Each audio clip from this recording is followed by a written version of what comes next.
வந்து வட்டி ஹராம், இப்படி ஹராம்னு வச்சிருக்கிறாங்க, ஹராம். ஆனால் எத்தனை பேர் வாங்காமல் இருக்கிறாங்க? வியாபாரத்தில் வாங்கி போட தான் செய்கிறாங்க. சீட்டு போடுறது இருக்குது, வட்டி வாங்குறது இருக்குது, தண்டல் கட்டுறது இருக்குது.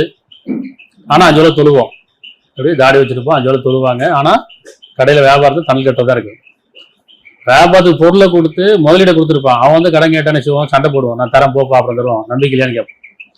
ஆனால் வட்டிக்காரன் தண்டல் கட்டுறவன் வந்து பேசவே மாட்டான். அது வந்து நிற்பான், புக்கை கொடுத்தோன்னா காசை கொடுத்து எழுதி கொடுத்துருவான்.